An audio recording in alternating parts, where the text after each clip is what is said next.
รัฐบาลได้วางนโยบายฮอดปี 2030 จะสร้างประเทศให้เป็นประเทศที่มีรายรับปานกลางยับเข้าใกล้ประเทศที่มีรายรับสูงผู้นำใช้ทรัพยากรที่เฮามีอยู่อย่างคุ้มค่าและฮู้วางแผนให้คนลาวเป็นเจ้าการให้หลายขึ้นสร้างเศรษฐกิจเอกราชเป็นเจ้าตนเองหันการพัฒนาเศรษฐกิจไปสู่คุณภาพมีจุดสูงตามทิศสีเขียวและยินยงในแผนพัฒนาเศรษฐกิจสังคมแห่งชาติ5 ปีครั้งที่ 10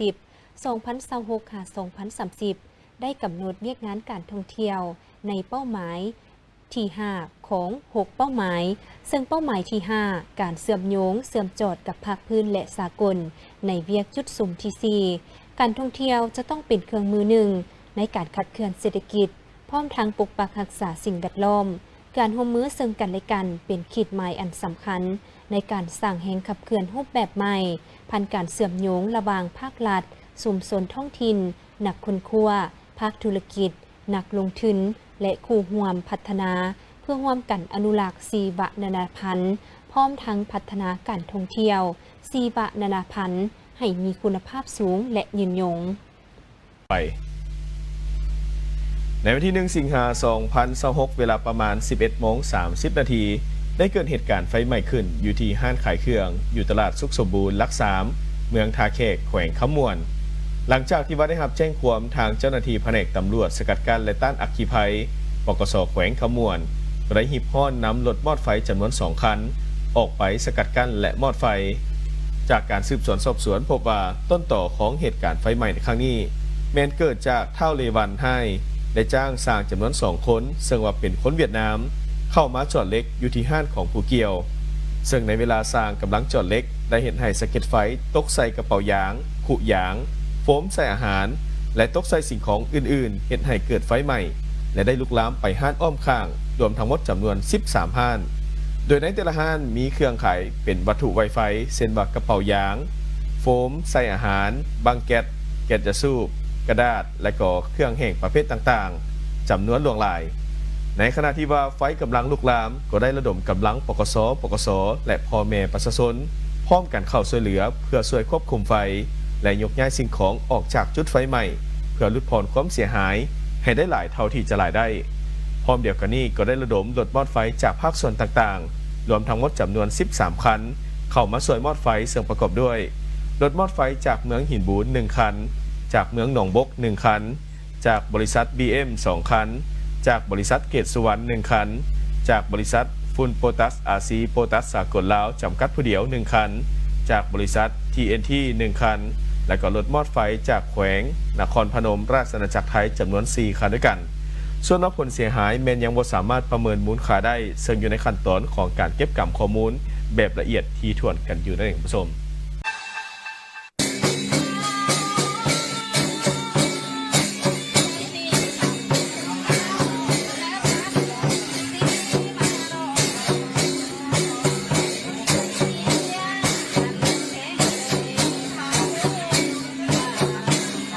จุดกำเนิดของเผาไต้ดำนี่มาเตจีนเนาะใน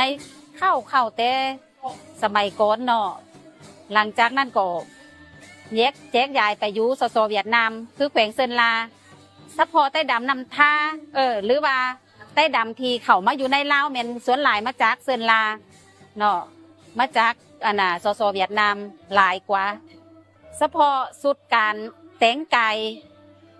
แต่ดั้งเดิมกับปัจจุบันมันอาจจะแตกต่างย้อนว่าปัจจุบันมันมีการประยุกต์เต็กกี่เลยแม่นใส่สูทดำทั้งนั้นเนาะจะเปลี่ยนผู้ชายผู้หญิงก็มาใส่สูทดำเลย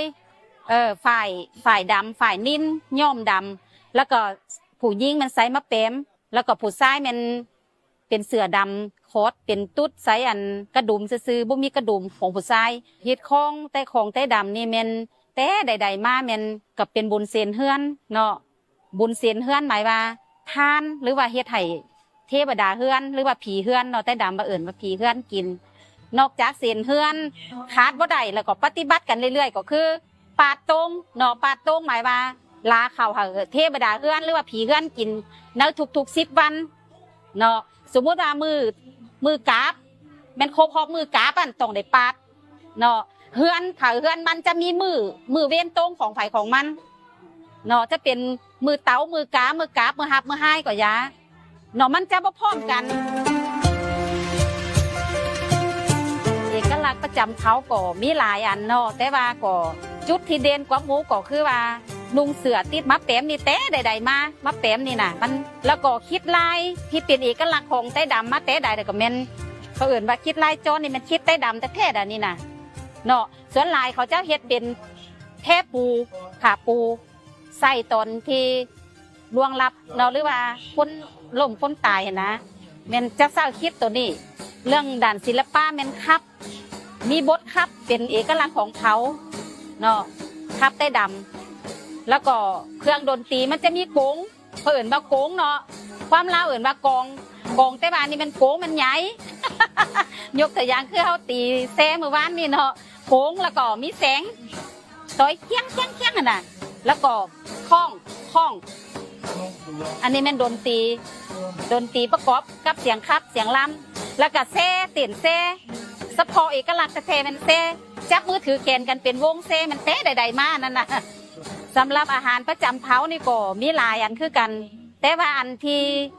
ป้าบ่ได้ตั้งแต่ดั่งเดิมเท่าเดียวนี้เลยแม่นซุปสมลมใส่สิ้นหมู ซุปสมลมใส่สิ้นหมูแม่นเฮาลวกสมลมแล้วก็มาฟักต้มสิ้นหมูแล้วก็มาซุปใส่กันอันน่ะตอนเฮาเสียนเฮือนแม่นขาดบ่ได้เนาะเฮ็ดประเพณีเสียนเฮือนนั่นน่ะเฮ็ดของนั่นน่ะเสียนเฮือนต้องได้เอาซุปสมลมหั่นมาใส่เทวดาเฮือนแล้วถึงปัจจุบันนี้ก็แม่นไต้ดำเนี่ยแม่นกินซุปสมลมตลอดเลย มักหลาย อยากฝากฟังเนาะถึงซื้อมวลชนพี่น้องเฮาเนาะถือว่าหากรักษาฮิตของประเพณีเนาะเอกลักษณ์ของเขาให้ปฏิบัติตามบรรพบุรุษที่ได้สืบทอดมาให้ยาวนานไปตลอดเนาะเพราะว่าจะการฮิตของการขับลำมวลซืนเนาะเฮ็ดบุญประเพณีอย่างต่างๆเนาะบรรดาเผาทุกเผาก็อยากให้สืบทอดเนาะอยากให้ปฏิบัติสืบต่อกันไปตลอดเนาะวันที่5 สิงหาคม 2026 นี้ทานพิษไซวิไลทองรองเลขาพรรคเมืองประธานคณะกรรมการปกครองเมืองสำใต้ได้ลงสุกยูประชาชนบ้านห้วยสาลาเมืองสำใต้แขวงหัวพันในการปลูกกาแฟเพื่อเป็นเศรษฐกิจจุดสุ่มที่ยืนยงเข่าหัวมีทานสมศักดิ์ผลปัญญากรรมการพรรคเมืองว่าการหัวหน้าโครงการกสิกรรมและสิ่งแวดล้อมเมืองทานห่วงเทกวง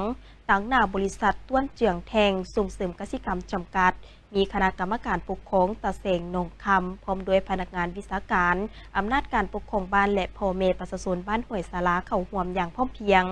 การลงสุกยูในครั้งนี้คณะกรรมการเมืองซำใต้และทั้งบริษัทได้ลงสำรวจเบิ่งสภาพต้นกาแฟในพื้นที่ตัวจริงแมนพร้อมทางแนะนำด้านวิชาการในการรักษาดูแลต้นกาแฟให้แก่ประชาชนซึ่งโครงการดังกล่าวแมนสอดคล้องกับแผนยุทธศาสตร์การพัฒนาเศรษฐกิจสังคมของเมืองซำใต้ที่เน้นใส่สุกยูการหันเปลี่ยนอาชีพของประชาชนจากการเฮ็ดกสิกรรมแบบดั้งเดิมหรือการถางป่าเฮ็ดไร่มาสู่การปลูกพืชอุตสาหกรรมเป็นสินค้าโดยเฉพาะแมนกาแฟซึ่งเป็นพืชที่มีท่าแห้งเหมาะสมกับสภาพภูมิอากาศของท้องถิ่นและมีตลาดรองรับที่ชัดเจนในโอกาสดังกล่าวทานพ้นสีต่างหน้าให้อำนาจการปกครองบ้านได้ขึ้นผ่านบทสรุปย่อโดยยกให้เห็นถึงความเอาใจใส่ของภาครัฐขันเทิงและความกระตือรือร้นของประชาชนในการปลูกพืชเป็นสินค้าเพื่อสร้างเศรษฐกิจให้แก่ชุมชนท้องถิ่น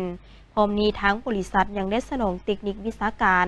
นับตั้งแต่ขั้นตอนการเกี่ยมดินการปลูกการบัวระบาดรักษาไปจนถึงการรับประกันการรับซื้อผลผลิตคืนจากประชาชนในราคาที่เป็นธรรมเพื่อสร้างความมั่นใจให้แก่ประชาชนในการลงทุนทางด้านแรงงานและเวลาเน้นใส่สั่งและรับที่มั่นคงทางนี้บ้านห้วยสาลาได้เริ่มปลูกกาแฟมาตั้งปี 2025 เป็นต้นมาปัจจุบันมีประชาชนจำนวน65ครอบครัวได้ลงมือเพาะปลูกในเนื้อที่ประมาณ40กว่าเฮกตาร์มีต้นกาแฟทั้งหมดประมาณ 184,500 ต้นซึ่งคาดว่าปี 2028 จะสามารถเก็บเกี่ยวผลผลิตได้ ทานพิษไซวิไลทองได้โอ้ลมและเน้นให้ห้องการกสิกรรมและสิ่งแวดล้อมเมืองลงติดตามสุกยูและให้คำปรึกษาด้านเทคนิคอย่างเป็นปกติเพื่อรับประกันให้ต้นกาแฟมีการเจริญเติบโตที่ดีให้ผลผลิตที่สูงและกลายเป็นแหล่งรายรับของประชาชนสร้างในระยะฤดูฝนแบบนี้ก็จะมีอาหารธรรมชาติมาวางขายหลายชนิดพิเศษอยู่ที่ตลาดลาวเมืองไซธานีนครหลวงจันทน์ได้มีพ่อค้าสาวขายน้ำเอาหังโตหังแตนมาวางจำหน่ายเป็นจำนวนหลวงหลายทีมข่าวของพวกเฮาก็เลยอดบ่ได้ที่จะทายมาต้อนมาฝากท่านผู้ชมตามการสอบถามพ่อค้าเพิ่นบอกว่าหังโตเหล่านี้แม่นมาจากทางแขวงเสียงหวง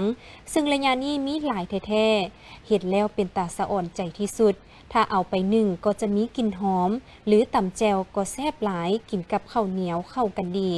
นอกนี้คนลาวพวกเฮาก็นิยมเอาหังโตที่นึ่งสุกแล้วใส่ผ้าข้าวทิศในบุญห่อข้าวประดับดินที่ใกล้จะมาถึงนี่ดังนั้นถ้าหากท่านใดได้ไปเลาะตลาดลาวใกล้กับคิวรถใส่ใต้ก็อย่าลืมไปแวะซื้อหังโตซึ่งว่าปัจจุบันนี้มีหลายแท้ๆเพิ่นขายในกิโลละ500,000 กีบและนอกจากนี้แล้วอยู่ภายในตลาดก็ยังมีอาหารธรรมชาติอีกหลายชนิดว่าจะเป็นแมงดาที่ตำแจวใบเข้าแล้วแซ่บหลายท่านผู้ชมเพิ่นว่าเอาสิ้นมาเปลี่ยนกับบ่ยอมพร้อมนี้ก็มีโตเต่าน้ำกันอีกซึ่งแม่ค้าเพิ่นขายตัวละ200,000 กีบนอกจากนี้ก็ยังมีเห็ดอีกหลายชนิดที่เกิดตามธรรมชาติรับรองว่าถึกใจหลายๆทานอย่างแน่นอนเอาไปแกงก็แซ่บถึกใจบ่เพียงแต่เท่านี้หลายทานยังหมักต้มหอยจ้ำเจียวส้มหรือก้อยหอยก็สามารถเลือกซื้อได้เพราะมีหอยหลายชนิดและมีตัวใหญ่น้ำอีกสิ่งที่ขาดบ่ได้ในฤดูฝนนี้ก็ต้องเมนหน่อไม้จากธรรมชาติเอาไปแกงใส่ผักขะแยงหรือผักขะเมนแซ่บหลายนอกจากนี้ก็ยังมีอาหารพื้นบ้านแบบลาวๆเฮาอีกหลายอย่างบ่ว่าจะเป็นตัวจีโลจีนายแมงแคงนกหนูกระปูกบเขียดและพืชผักนานาชนิดให้ทานเลือกซื้อได้อย่างเต็มที่อีกด้วยอยู่ที่ตลาดลาวพิธีจัดขึ้นในวันที่ 6 สิงหาคม 2026 อยู่ที่บ้านไห่ใต้เมืองสังทองโดยเป็นเกียรติเข้าร่วมของทานนางไพฑูรย์อ่างมัสสารองประธานคณะกรรมการปกครองเมืองสังทองทานดร.สวีวรวงศ์สิมมารองหัวหน้าแผนกสาธารณสุขนครหลวงจันทร์พร้อมโดยทีมงานมีต่างหน้าจากโครงการลดพรการส่งเสื้อพยาธิไข่ยุงลายโดยการนำไส้ยุงโวบักเคียองค์การช่วยเหลือเด็กสากลประจำลาวทีมงานแพทย์หมอเมืององค์การปกครองบ้านอสบบ้านอ้อมขางและพ่อแม่ประชาชนเข้าร่วมอย่างพร้อมเพรียงดร.คอนสวรรค์สิงหาราชหัวหน้าองค์การสาธารณสุขเมืองสังทองได้ตีราคาการจัดตั้งปฏิบัติเวียกงานป้องกันควบคุมและสภาพการเกิดของพยาธิไข่ยุงลายหรือไข้เลือดออกในระยะที่ผ่านมาจนถึงปัจจุบันองค์การสาธารณสุขเมืองสังทองได้ติดตามเฝ้าระวังเป็นประจำในการเกิดกรณีพยาธิไข่ยุงลายซึ่งมีการรายงานพบ 4 กรณีในนั้นยังมีกรณีใน 19 อาการหรือพยาธิเฝ้าระวังเกิดขึ้นคือพยาธิถอกท้อง102 กรณีเบื่ออาหาร 3 กรณีและอักเสบปอด 3 กรณีได้ลงสุขศึกษาแบบเคลื่อนที่ใส่เครื่องเสียงใส่รถเคลื่อนตามทั้งโฮมของบ้านได้ทั้งหมด 11 บ้านได้ปล่อยยุงโวบักเคีย 4 ครั้งส่งบ้านทุกๆวันจันทร์ได้สมทบกับอสบสำรวจกำจัดหนอนน้ำยุงลายและได้ซุ่มกวดจำนวน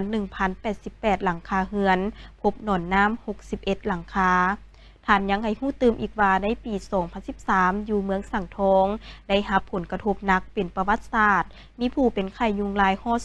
208 คนเสียชีวิต 3 คนในปี 2025 ที่ผ่านมาผู้เป็นไข้ยุงลายก็มีถึง 116 คนแต่โชคดีบ่มีผู้เสียชีวิตซึ่งในต้นปีนี้ก็มีรายงานผู้เป็นไข้ยุงลายแล้ว 4 กรณีเกิดอยู่ใน 3 บ้านคือบ้านโคกเพิง 2 กรณีบ้านโคกแห่ 1 กรณีและบ้านใหม่ปากสัง 1 กรณีต่อกับ 4 กรณีที่เกิดขึ้นนี้คณะการสาธารณสุขพวกเฮาได้สมทบกับองค์การปกครองบ้านและอสบเฮ็ดการตอบโต้ควบคุมโดยไวโดยมาตรการควบคุมพยาธิระบาดเฮ็ดให้ยังบ่มีกรณีใหม่เกิดขึ้นในบ้านดังกล่าวแต่พวกเขาก็ยังสืบโตเฝ้าระวังกองบัญชาการทหารนครหลวงจันทน์ได้มีพิธีมอบรับเงินอุดหนุนเสียชีวิตเทื่อเดียวใ ให้แก่ครอบครัวพนักงานบำนาญเสียองค์ค่ะโดยให้เกียรติเข้าร่วมและมอบโดยสหายพันโทเข็มเพชรหันทวงศ์ห้องหัวหน้าห้องการเมืองกองบัญชาการทหารนครหลวงจันทร์มีแผนกการที่เกี่ยวข้องและญาติพี่น้องของครอบครัวผู้เสียชีวิตเข้าร่วมในพิธีได้ขึ้นผ่านข้อตกลงว่าด้วยการอนุมัติจ่ายเงินอุดหนุนเสียชีวิตเทื่อเดียวเพื่อเบิ่งแยงชีวิตการเป็นอยู่และตอบแทนบุญคุณงามความดีของพนักงานบำนาญที่ได้อุทิศเหื่อแหงและสติปัญญาเข้าในภารกิจป้องกันชาติป้องกันความสงบในระยะที่ผ่านมาโอกาสที่มีความหมายนี้สหายพันโทเข็มเพชรหันทวงศ์ได้ตั้งหน้าให้คณะภาคณะบรรษากองบัญชาการทหารนครหลวงจันทร์มอบเงินอุดหนุนดังกล่าวซึ่งมีจำนวนทั้งหมด33คนในนี้มีผู้ประกันตนประจำการ4คนพนักงานบำนาญ24คนสมาชิกครอบครัว5คน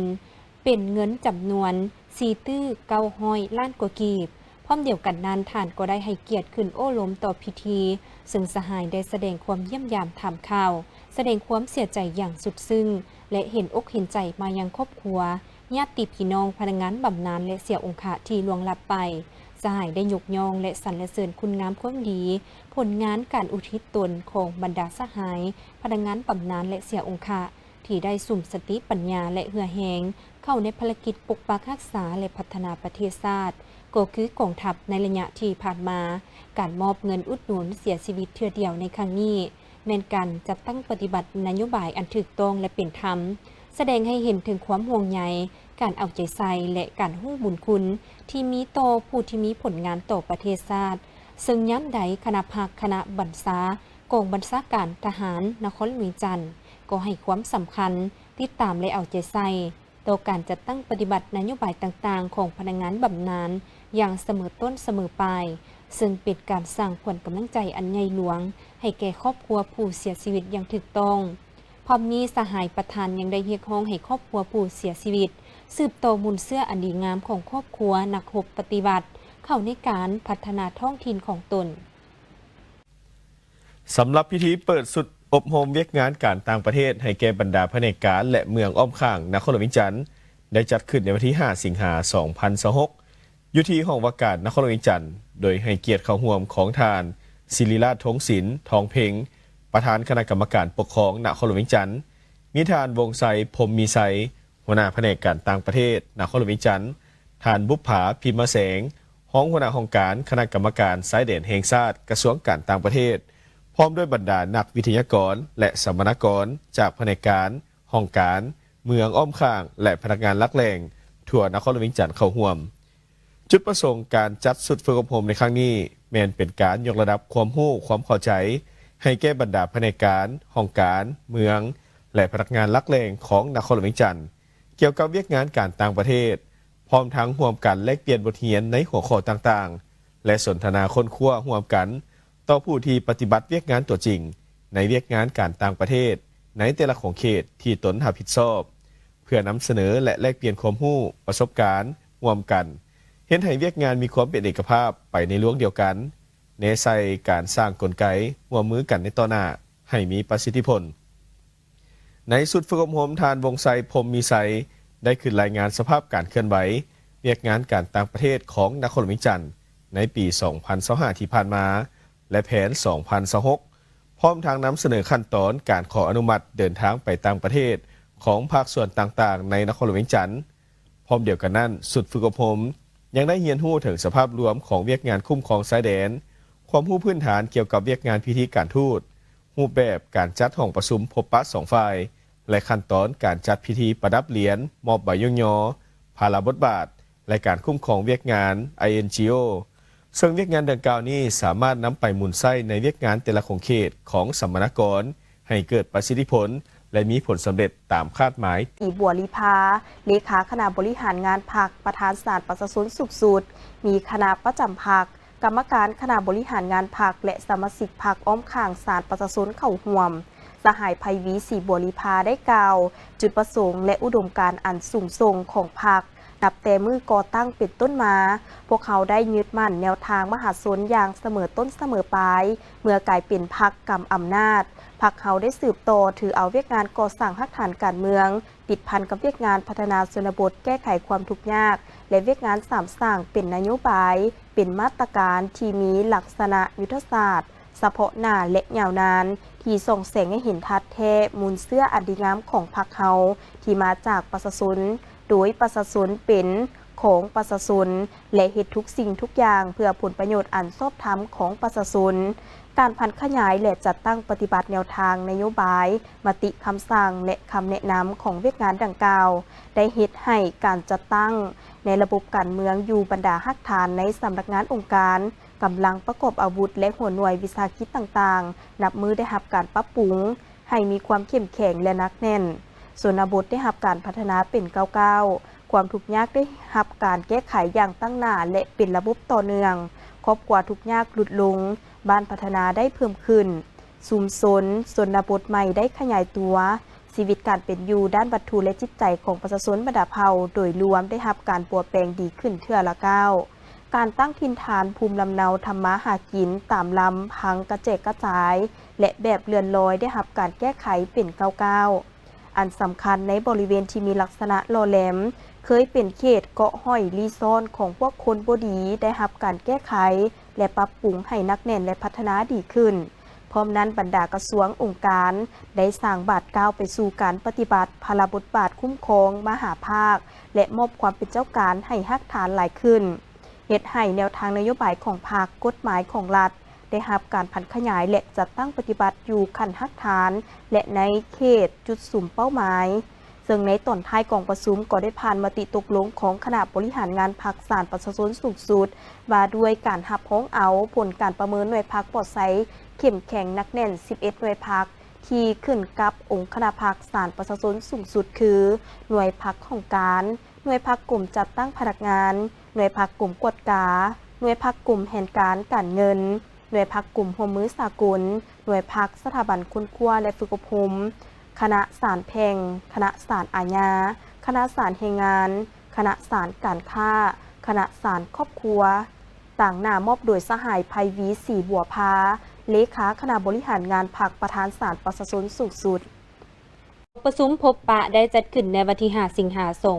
2026อยู่ที่ห้องว่าการนครหลวงเวียงจันทน์นำโดยท่านนางโคตมินพงษ์ยลักษณ์ประธานสภาพันธ์กรรมบาลนครหลวงเวียงจันทน์ท่านลี่สีรองประธานสภาพันธ์กรรมบาลแขวงยุนนานการพบปะครั้งนี้เป็นการพบปะแลกเปลี่ยนบทเรียนร่วมกันครั้งที่3ซึ่งนับแต่ปี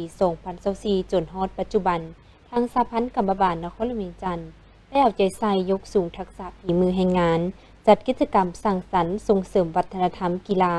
สร้างความสามัคคีและอื่นๆนอกจากนี้ในระยะปี2025ผ่านมาทั้งสองฝ่ายได้ร่วมกันจัดกิจกรรมที่ประสบผลสำเร็จในหลายด้านเป็นต้นจัดกิจกรรมฝึกอบรมวิชาชีพไฟฟ้าขั้นพื้นฐานโดยการซี้นำและทรงเชี่ยวชาญมาจากวิทยาลัยเทคนิคยุนนานและการแข่งขันทักษะด้านฝีมือเกี่ยวกับการบรรยายการตลาดการสร้างบทนำเสนอ PPT อยู่เขตพัฒนากลุ่มรวมไซต์เศรษฐาจัดกิจกรรมแข่งขันทักษะการเว้าภาษาจีนภาษาลาวการดึงดูดการลงทุนเขตพัฒนาและแข่งขันสีมือแห่งงานในโอกาสครบรอบ5 ปีแห่งการเปิดนำไส้ทางรถไฟเล้าจีนและจัดกิจกรรมอื่นๆเพื่อสืบต่อการพัวพันร่วมมือกันในต่อหน้าและก้าวไปสู่การเซ็นบทบันทึกช่วยเหลือ MOU ร่วมกันในมุมมองนี้ทั้งสองฝ่ายได้เห็นดีสืบต่อสุขยู่การร่วมมือในหาด้านต้นต่อเส้นการพบปะแลกเปลี่ยนบทเรียนของคณะผู้แทนทั้งสองฝ่ายการสร้างและยกระดับทางด้านวิชาการเรียกงานกรรมบาลให้แก่พนักงานกรรมบาลอาชีพสร้างกิจกรรมร่วมกันในการส่งเสริมผู้ใช้แรงงานและผู้ออกแรงงานเข้าถึงกฎหมายกฎระเบียบนิติกรรมและข้อมูลข่าวสารที่ติดพันกับการปกป้องสิทธิผลประโยชน์อันสอบถามของสมาชิกกรรมบาลกรรมกรและชาวผู้ออกแรงงานติดตามการเคลื่อนไหวสุขยูบรรดาวิสาหกิจทั้ง2ประเทศให้สร้างตั้งกรรมบาลหักฐานขยายสมาชิกยู่ขบวนการแข่งขันทักษะสีมือแห่งงานให้ทันสมัยเทียละก้าวพร้อมนี้ก็ ก็สนับสนุนช่วยเหลือทางด้านวิชาการเทคโนโลยีและด้านอื่นๆ ตามความสามารถตัวจริง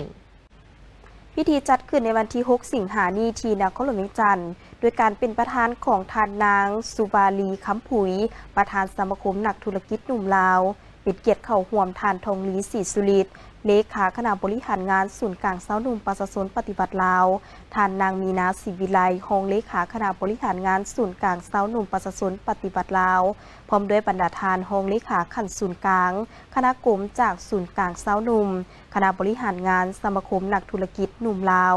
ต่างหน้ากระทรวงบริษัทที่เกี่ยวข้องและคณะรับผิดชอบเข้าร่วมทานบุญคูณทวงศ์รองประธานสมาคมนักธุรกิจหนุ่มลาวได้รายงานผลสำเร็จการจัดตั้งปฏิบัติและหยาผ่านมาเป็นต้นเวียกงานแนวคิดได้เอาใจใส่ซี่นำพาสมาชิกเข้าร่วมเสื่อมซึมและเข้าร่วมขบวนการตามวันสำคัญต่างๆของพรรคของชาติอย่างฝุดฟื้นเวียกงานการจัดตั้งสามารถขยายสมาชิกรวมเอากิจการถึง112บริษัทสร้างเวียกเหตุงานทำให้ประชาชนได้615คนพร้อมนั้นก็ได้สุ่มใส่จัดตั้งปฏิบัติแผนพัฒนาเศรษฐกิจสังคม5 ปีอย่างเป็นรูปธรรมนอกนี้กองประชุมผู้เข้าร่วมยังได้รับฟังบรรดาหัวข้อที่สำคัญคือการยกระดับและสร้างศักยภาพสาวหนุ่มด้วยเทคโนโลยีและนวัตกรรมดิจิตอลนโยบายการส่งเสริมและการเข้าถึงแหล่งทุนเพื่อธุรกิจขนาดน้อยและกลางในการขับเคลื่อนธุรกิจสาวหนุ่มอย่างยืนยงและการเสนอบทในหัวข้อการส่งเสริมการมีส่วนร่วมในโครงการลงทุนของรัฐแก่ภาคธุรกิจครั้งนี้นอกจากนี้กองประชุมยังได้มอบหับใบย่องยอและใบเกียรติคุณแก่ผู้สนับสนุนและมอบเหรียญสาวหนุ่มตะลุมบอลให้แก่ผู้ที่มีผลงานดีเด่นท่านทองลีศรีสุริตเลขาคณะบริหารงานศูนย์กลางสาวหนุ่มประชาชนปฏิบัติลาวได้โอลมเสริงทานได้ยกให้เห็นความสำคัญของประชุมนี้พร้อมทั้งเพิ่มทวีการศึกษาอบรมการเมืองแนวคิดติดพันกับการสร้างเศรษฐกิจเอกราชเป็นเจ้าตนเองเสื่อมซึมนิติกรรมมติและแนวทางของพรรครัฐให้สมาชิกอย่างทั่วถึงเล็งปรับปรุงกลจักการจัดตั้งสร้างฐานข้อมูลและกองทุนพัฒนาสมาคมนักธุรกิจหนุ่มลาวให้มีความเข้มแข็งรอบด้านสืบต่อพันธุ์ขยาย MOU เป็นโครงการตัวจริงยูแห่งนวัตกรรม AI และสร้างวิกฤตงานทำที่สำคัญต้องเน้นใส่การสร้างวิกฤตงานทำสร้างอาชีพให้แก่ชาวหนุ่มและประชาชนลาวอยู่ท้องถิ่นสืบต่อการสร้างกระบวนการ25 ปีสมาคมนักธุรกิจหนุ่มลาวพร้อมทั้งเป็นเจ้าการประกอบส่วนอย่างตั้งหน้าเข้าในการจัดตั้งปฏิบัติวาระแห่งชาติการแก้ไขปัญหายาเสพติดและการแก้ไขความยุ่งยากด้านเศรษฐกิจการเงินอย่างต่อเนื่องเพิ่มทวีการติดตามกวดกาและกลไกการประสานงานอย่างมีระบบเพื่อเฮ็ดให้ทุกๆเรื่องงานได้จัดตั้งปฏิบัติให้สำเร็จตามระดับคาดหมายพิธีจัดขึ้นในวันที่ 4 สิงหาคมที่ผ่านมานี้โดยการเป็นประธานของทานเดชศักดามณีคำรองประธานคณะกรรมการปกครองแขวงประธานคณะกรรมการต้านการฆ่ามนุษย์คันแขวงขมวนมีบรรดาทานคณะกรรมการต้านการฆ่ามนุษย์คันแขวงและคณะกรรมการต้านการฆ่ามนุษย์คันเมืองเข้าร่วมทานพลจัตวาจันทร์ไซนันทวงศ์หัวหน้าห้องการกองบัญชาการปกสแขวงทั้งเป็นรองประธานคณะกรรมการต้านการฆ่ามนุษย์คันแขวงได้สรุปรายงานการจัดตั้งปฏิบัติเพียกงานระยะ5 ปีผ่านมาโดยยกให้เห็นสภาพการฆ่ามนุษย์ในระดับสากลและภาคพื้นยังสืบโตเกิดขึ้นในหลายรูปแบบซึ่งถูกจัดให้เป็นการเป็นทาสในยุคใหม่ผ่านการบังคับใช้แรงงานการหลอกลวงและการบังคับให้เกิดการกระทำผิดกฎหมายเช่นการค้าขายยาเสพติดการลักทรัพย์การหลอกลวงทั้งอินเทอร์เน็ตแก๊งคอลเซ็นเตอร์สำหรับสปป.ลาวก็เป็นประเทศหนึ่งที่ได้รับผลกระทบต่อเนื่องจากท่าแห่งที่ตั้งภูมิสันฐานทั้งเป็นประเทศต้นทางทางผ่านและปลายทางสำหรับสาเหตุหลักที่เป็นเงื่อนไขอำนวยให้เกิดอาชญากรรมดังกล่าวเป็นความถูกยากค่านิยมของสังคมการไปออกให้งานอยู่ต่างประเทศแบบบ่ถูกต้องการขาดสติระวังตัวและความรับรู้ต่อสภาพการฆ่ามนุษย์ของประชาชนอย่างจำกัดรูปแบบการฆ่ามนุษย์ที่พ้นเด่นในปัจจุบันประกอบมีการบังคับใช้แรงงานเหยื่อถูกบังคับให้เฮ็ดเวียกในแขนงกสิกรรมก่อสร้างประมงโรงงานอุตสาหกรรมและเวียกรับใช้ในครัวเรือน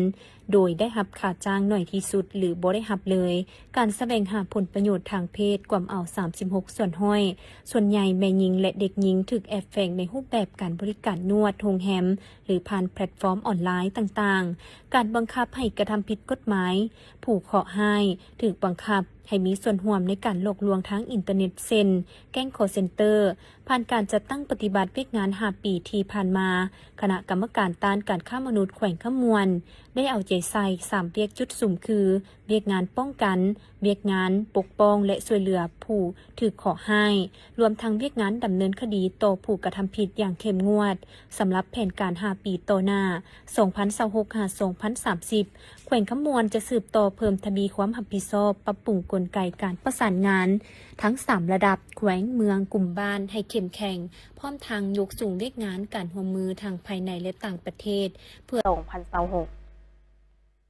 พิธีได้จัดขึ้นเมื่อบ่ดนมานี้โดยการเป็นประธานของท่านสอยมณีจันทร์เน่งเปาประธานคณะกรรมการปกครองเมืองไซจำพรมีคณะบริหารงานพรรคเมืองหัวหน้าของการคณะรับผิดชอบเวียกงานโภชนาการขันเมืองตลอดฮอดพ่อแม่ประชาชนหลานน้อยเข้าร่วม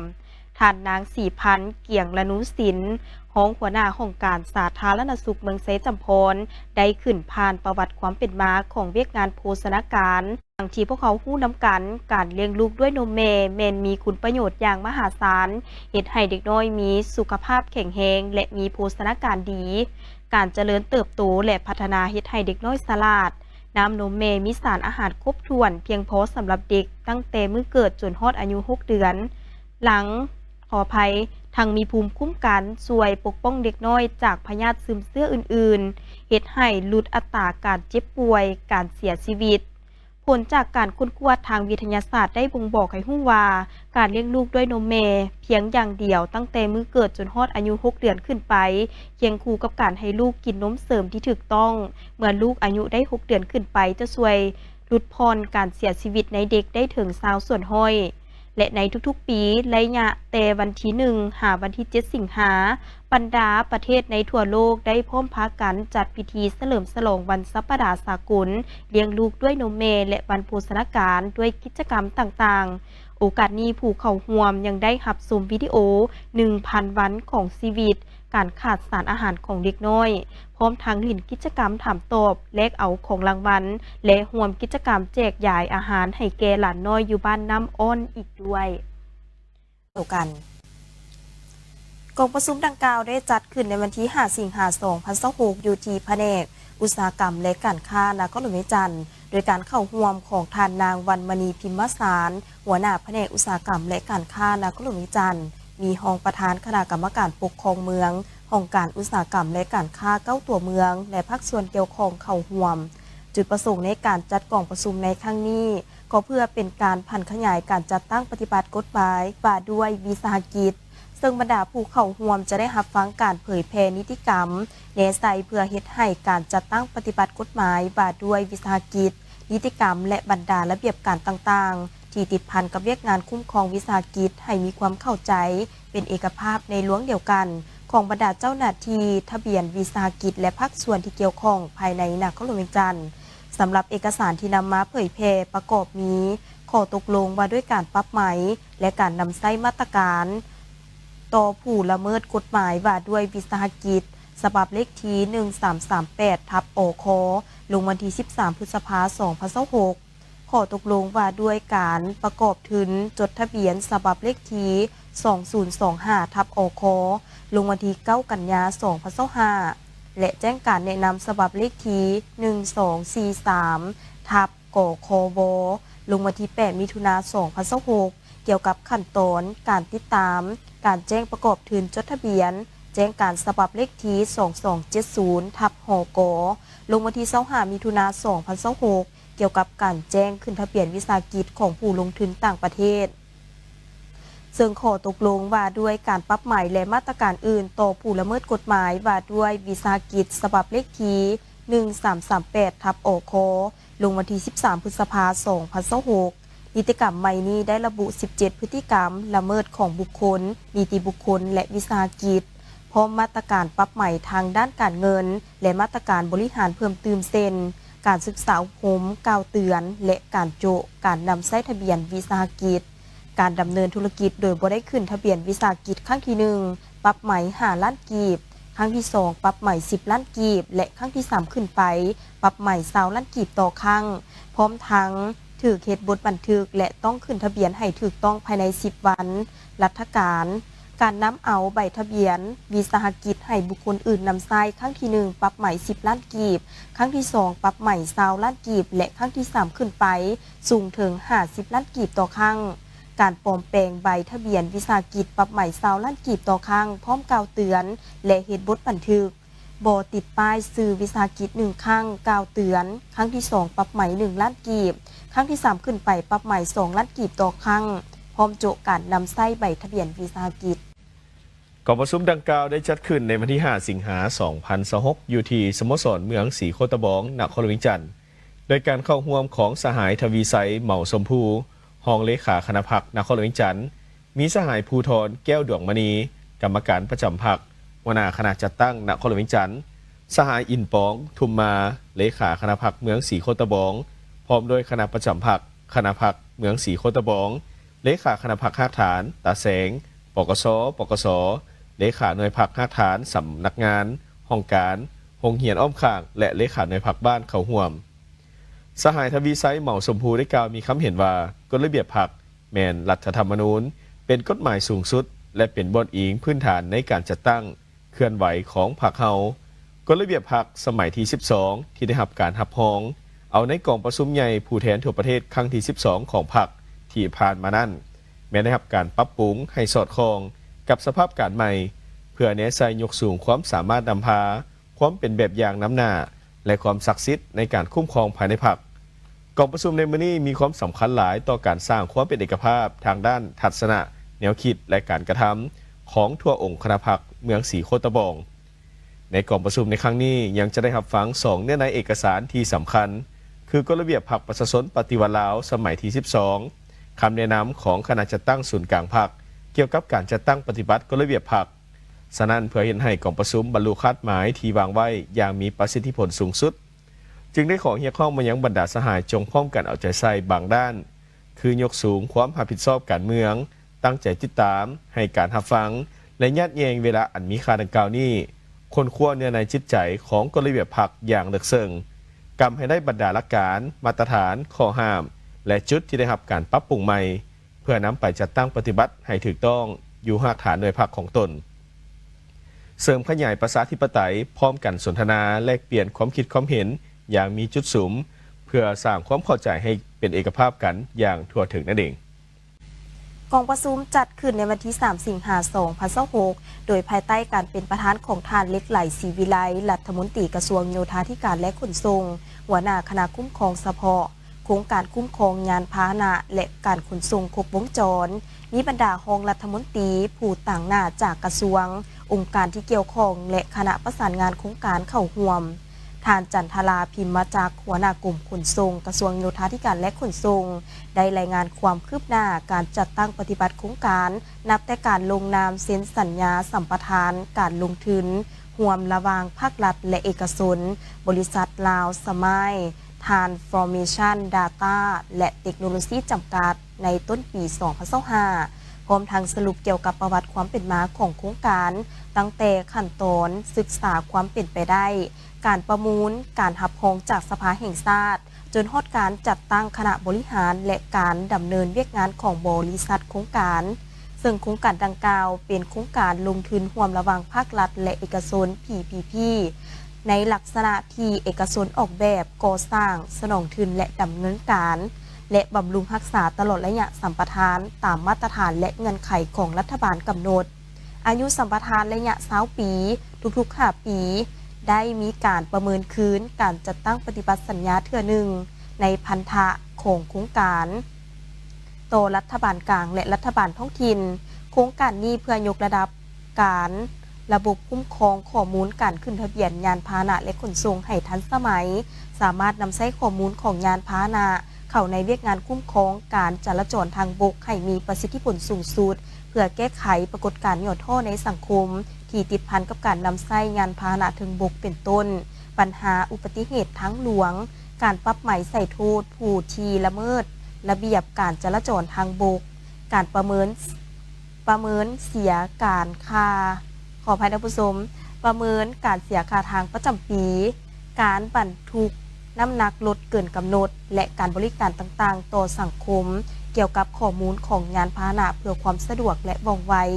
นอกจากนั้นระบบที่พัฒนาในโครงการนี้จะเฮ็ดหน้าที่เป็นแหล่งข้อมูลที่น่าเชื่อถือเกี่ยวกับยานพาหนะเจ้าของพาหนะและข้อมูลที่เกี่ยวข้องกับการขนส่งพร้อมทั้งเป็นเครื่องมือในการเก็บกำวิเคราะห์และสรุปข้อมูลเพื่อสนับสนุนการจัดเก็บค่าธรรมเนียมภาษีอากรและรายรับภาครัฐที่เกี่ยวข้องกับการนำไส้ทางและยานพาหนะให้มีความถูกต้องและมีประสิทธิภาพหลายยิ่งขึ้นระบบจะสามารถเปลี่ยนและสนองข้อมูลให้แก่ระบบที่บรรดาแขนงการเกี่ยวข้องกำลังคุ้มครองอยู่ตามขอบเขตอำนาจหน้าที่การอนุญาตและมาตรฐานเทคนิคของแต่ละแขนงการเป็นต้นแม่นการสนองข้อมูลอ้างอิงให้แก่กระทรวงการเงินเพื่อนำไปใช้ประกอบกับระบบแท็กลิสต์และฟินลิงในการกวดสอบและเพิ่มประสิทธิภาพการจัดเก็บรายรับการเชื่อมต่อกับระบบประกันภัยยานพาหนะการขึ้นทะเบียนสัมมโนครัวเบอร์ติดต่อของเจ้าของยานพาหนะการออกปึ้มอนุญาตรถขนส่งระหว่างประเทศและระบบอื่นๆที่เกี่ยวข้องซึ่งจะช่วยให้หน่วยงานที่ได้รับอนุญาตสามารถตรวจสอบข้อมูลระหว่างกันยกระดับการให้บริการประชาชนเสริมขยายประสิทธิภาพในการติดตามกวดกาการปฏิบัติตามกฎหมายและช่วยให้ภาครัฐคุ้มครองเรียกงานบริการสังคมได้ง่ายขึ้นโดยการมีข้อมูลที่ถูกต้องชัดเจนและทันเวลาเฮ็ดให้สามารถตัดสินใจแก้ไขปัญหาได้อย่างทันการพร้อมทางการการประชุมดังกล่าวจัดขึ้นในวันที่ 3 สิงหาคม 2026 ภายใต้การเป็นประธานของทานางพรทิพย์สาวลีห้องหัวหน้าองค์การอัยการประชาชนสูงสุดมีคณะนำห้องการบรรดากรมสถาบันค้นคว้าฝึกอบรมอัยการพร้อมด้วยสมาชิกพรรคพนักงานรัฐกรทั่วระบบองค์การอัยการประชาชนเข้าร่วมกองประชุมได้รับฟังการเผยแพร่และบรรยายเอกสารเกี่ยวกับสภาพรวมการหันเป็นทันสมัยและการพัฒนาการบริหารรัฐดิจิทัลอยู่สปป.ลาวโดยท่านคำภายอินทราห้องหัวหน้าศูนย์บริหารรัฐดิจิทัลกระทรวงเทคโนโลยีและการสื่อสารรับฟังการบรรยายเกี่ยวกับระบบห้องการทันสมัย e-office การจราจรเอกสารในระบบและการนำใช้ลายเซ็นอิเล็กทรอนิกส์โดยท่านนางมาลัยทองสัมภูวงศ์วิทยากรจากกระทรวงเทคโนโลยีและการสื่อสารการกักเกี่ยวนำเอาระบบห้องการทันสมัย e-office มาใช้ในองค์การอัยการประชาชนในครั้งนี้ถือว่าเป็นบัตรก้าวบุกทะลุอันสำคัญในการจัดตั้งผันขยายมติกอบประชุมใหญ่ครั้งที่ 6 ขององค์คณะพรรคองค์การอัยการประชาชนสูงสุดก็คือการจัดตั้งปฏิบัติแผนพัฒนาเวียกงานอัยการประชาชน5 ปี 2026 ถึง 2030 ให้ปรากฏผลเป็นจริงตามคำขวัญที่ว่าสืบต่อหันเวียกงานอัยการประชาชนลงสู่5 ฐานเพื่อสร้างการหันเปลี่ยนอย่างแข็งแรงลึกซึ้งตามทิศก้าวหน้าและทันสมัยนอกจากนั้นผู้เข้าร่วมกองประชุมยังได้พร้อมการแลกเปลี่ยนบทเรียนหลายปัญหาอย่างกงไปกงมาและเป็นขบวนฟดฟื้นในตอนท้ายกองประชุมทานนางพรทิพย์สาวลีได้เน้นนักหลายปัญหาสำคัญเป็นต้นกระแมนขอให้บรรดาคณะนำแต่ละขั้นจงน้ำหน้าและเป็นแบบอย่างในการศึกษาอบรมการเมืองแนวคิดให้แก่พนักงานภายในกลุ่มกองของตนให้มีบัตรก้าวบุกทะลุทางด้านจินตนาการเห็นได้ความสำคัญและตื่นตัวรับเอาการเปลี่ยนแปลงใหม่ลบล้างแนวคิดของเดิมที่เห็นว่าการเรียนรู้สิ่งใหม่เป็นเรื่องยากให้เกี่ยมความพร้อมแบบรอบด้านเพื่อรองรับการฝึกอบรมลงลึกและการนำใช้ระบบ e-office ตัวจริงในต่อหน้าสำหรับแผนกเทคนิคข้อมูลและข่าวสารต้องได้ยกสูงความรับผิดชอบเป็นพิเศษในการกำแนนทางด้านเทคนิคเพื่อกลายเป็นครูฝึกและก็เป็นกำลังหลักในการช่วยเหลือบรรดากรมในกระบวนการจัดตั้งปฏิบัติตัวจริงในต่อหน้าหากว่าพบข้อยุ่งยากให้ฮีบฮ้อนประสานงานรายงานและปรึกษาหารือกันเพื่อว่าหาวิธีการแก้ไขอย่างทันการเรื่องดังกล่าวโดยเป็นเกียรติเข้าร่วมของสหายทวีไซเหมาสมภูรองเลขาคณะบริหารงานพรรคนครเวียงจันทร์มีบรรดาคณะประจำพรรคคณะพรรคเลขาหน่วยพรรคอ้อมข้างเมืองพร้อมด้วยแขนงการที่เกี่ยวข้องเข้าร่วมอย่างพร้อมเพรียงสหายภูธรแก้วดอกมณีคณะประจำพรรคหัวหน้าคณะจัดตั้งนครเวียงจันทร์ได้ขึ้นเผยแพร่เสื่อมซึมกฎระเบียบพรรคประชาชนปฏิวัติลาวสมัยที่ 12ซึ่งมีทั้งหมด15หมวด64มาตราและคำแนะนำของคณะจัดตั้งศูนย์กลางพรรคเกี่ยวกับการจัดตั้งปฏิบัติกฎระเบียบพรรคประชาชนปฏิวัติลาว สมัยที่ 12 จุดประสงค์ก็เพื่อแนะนำอธิบายบางเนื้อในคำศัพท์และบางประโยคคำเว้าที่กำหนดอยู่ในกฎระเบียบพรรคให้จะแจ้งเข้าใจง่ายเฮ็ดให้คณะพรรคสมาชิกพรรคกำแน่นรับรู้เข้าใจอย่างลึกซึ้งเป็นเจ้าการเคารพและปฏิบัติกฎระเบียบพรรคประชาชนปฏิวัติลาวสมัยที่ 12 อย่างเข้มงวดเพื่อรับประกันให้กฎระเบียบพรรคประชาชนปฏิวัติลาวสมัยที่ 12 ได้รับการจัดตั้งเผยแพร่เสื่อมซึมและเป็นบอดอิงให้แก่คณะบริหารงานพรรคแต่ละขั้นนำไปจัดตั้งผันขยายและนำพาการจัดตั้งปฏิบัติอย่างเป็นเจ้าการถูกต้องครบถ้วนเป็นเอกภาพในทั่วพรรคและทันเวลาที่กำหนดไว้ในตอนท้ายของกองประชุมยังได้รับฟังการโอ้ล้มของประธานซึ่งได้เน้นหนักและเรียกร้องมายังบรรดาสหายสมาชิกพรรคจงยกสูงความรับผิดชอบการเมืองสุมจิตสุมใจตั้งหน้าติดตามและค้นคว้าหำเหียนเอาเนื้อในจิตใจของกฎระเบียบพรรคและคำแนะนำของคณะจัดตั้งศูนย์กลางพรรคอย่างละเอียดลึกซึ้งและถี่ถ้วนในขบวนการค้นคว้าขอให้บรรดาสหายเสื่อมโยงเนื้อในกฎระเบียบพรรคเข้ากับพฤติกรรมตัวจริงของการเคลื่อนไหวเวียกงานอยู่องค์คณะพรรคของตนและหากฐานของตนสอกให้เห็นด้านดีที่ต้องสืบต่อเสริมขยายและด้านอ่อนข้อคงข้างที่จะต้องได้รับการปรับปรุงแก้ไขให้ทันการเลขาหน่วยพรรคต้องได้นำเอาเนื้อในจิตใจดังกล่าวไปผันขยายและจะตั้งเผยแพร่ให้แก่สมาชิกพรรคภายในหากฐานของตนอย่างทั่วถึงพร้อมทั้งเป็นการในการหันเปลี่ยนเป็นแผนการเคลื่อนไหวตัวจริงเพื่อเห็นให้การจัดตั้งปฏิบัติกฎระเบียบพรรคกลายเป็นสติตื่นตัวและเป็นกิจวัตรประจำวันของสมาชิกพรรคทุกๆสหายอีกด้วยนะเด็กจากกรณีที่มีชายคนหนึ่งได้ใส่ให้ไปสีเจ้าหน้าที่เพื่อสร้างความเสียหายและเสื่อมเสียเกียรติพร้อมทั้งแสดงพฤติกรรมที่บ่สอดคล้องกับนโยบายของภาครัฐและกฎหมายของกำลังป้องกันความสงบแล้วโพสต์ลง Facebook ส่วนตัวจนเกิดเป็นกระแสวิพากษ์วิจารณ์จากสังคมเฮ็ดให้เสื่อมเสียภาพพจน์ของกำลังป้องกันความสงบซึ่งในวันที่ 3 สิงหาคม 2026 เจ้าหน้าที่หน่วยงานวิสาสะเพาะกองบัญชาการป้องกันความสงบเมืองเวียงคำได้นำตัวเท่าไม้อยู่บ้านนาเหล่าเมืองพลโฮงแขวงเวียงจันทน์ผู้เกี่ยวได้นำไส้สื่อออนไลน์ Facebook ตัดต่อรูปภาพของเจ้าหน้าที่ตำรวจใส่ซองคอลลาเจนสีบัวเฮ็ดให้เจ้าหน้าที่ตำรวจมีความเสียหายและถูกวิพากษ์วิจารณ์ไปในทางที่บ่ดีซึ่งการหมิ่นประมาทเจ้าหน้าที่และการจัดตั้งที่เกี่ยวข้องเฮ็ดให้เสียหายเสื่อมเสียเกียรติศักดิ์ศรีผ่านการสืบสวนสอบสวนของเจ้าหน้าที่อย่างถี่ถ้วนเห็นว่าโตกับการกระทำของเท่าไม้ในครั้งนี้เป็นการกระทำผิดต่อกฎหมายอาญาบางออกอย่างแท้จริงซึ่งได้แสดงออกอยู่บนว่าผู้เกี่ยวได้มีเจตนาตัดต่อรูปภาพของเจ้าหน้าที่ใส่ซองคอลลาเจนเห็นให้เจ้าหน้าที่เสียหายถูกสังคมวิพากษ์วิจารณ์ไปแนวทางที่บ่ดีเสื่อมเสียเกียรติหมิ่นประมาทเจ้าหน้าที่เผยแพร่ลงในสื่อสังคมออนไลน์ Facebook ในวันที่25 กรกฎาคม 2026 ผ่านมาการกระทำดังกล่าวเป็นการกระทำผิดต่อประมวลกฎหมายอาญาฉบับปรับปรุง 2017 มาตรา 168372 ในสถานการสร้างความเสียหายผ่านสื่อสังคมออนไลน์และการหมิ่นประมาทเจ้าหน้าที่ฉะนั้นทางเจ้าหน้าที่กองบัญชาการป้องกันความสงบเมืองเวียงคำจึงได้ให้ผู้เกี่ยวมาเฮ็ดบุญบันทึกและรับสารภาพขอโทษต่อสังคมในการเผยแพร่ตัดต่อรูปภาพเจ้าหน้าที่ออกสู่สังคมออนไลน์ Facebook เนื้อหาสร้างความเสียหายให้แก่บุคคลอื่นพร้อม